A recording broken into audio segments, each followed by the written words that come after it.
Hi, I'm Olivia Dhaliwal, a fourth year medical student at Case Western Reserve University School of Medicine, and I will be matching into family medicine this fall. I have a story to share that demonstrates why I love family medicine and some lessons that I'm going to carry with me into my career. While I was on my inpatient rotations during third year, I met a patient on a Sunday afternoon when it was nearly time for sign out, and our team was notified that this patient had just arrived to the emergency department for the seventh time that month. They had left against medical advice multiple times for diabetic ketoacidosis and had returned again because they were very, very ill. We went down to the emergency department and saw the patient. And as a medical student, I quietly listened as the attending explained to this patient for not the first time what the treatment plan was and what we needed to do to stabilize them and get them on a good regimen for their newly diagnosed type 1 diabetes. And we left the room, and I just felt in my gut that the patient had something else to say that wasn't shared when we were in there.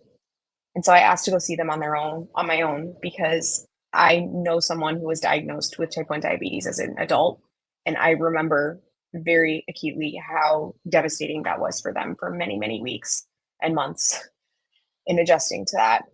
And so I got permission to go back in the room by myself, and I introduced myself to the patient and I sat down next to him and I looked at him and I said, "How are you doing? This is a lot to carry." And to my surprise, this fully grown man who was almost 40 years old in this hospital bed burst into tears and looked at his partner who was in the room and said, "Damn, somebody finally asked." And that really resonates with me because what I see every time I work with a family doctor is that they take the time to know their patients, no matter what the circumstances are.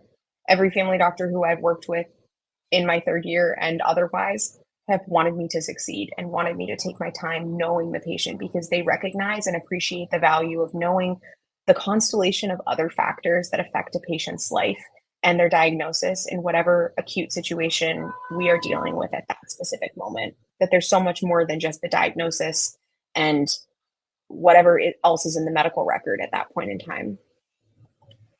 And because I was willing to take the time to talk to this patient, he didn't leave AMA. He stayed for a full admission, and we got them on a better regimen for their insulin. And also, were able to address some really serious social issues like homelessness that would have rendered sending them home with insulin moot.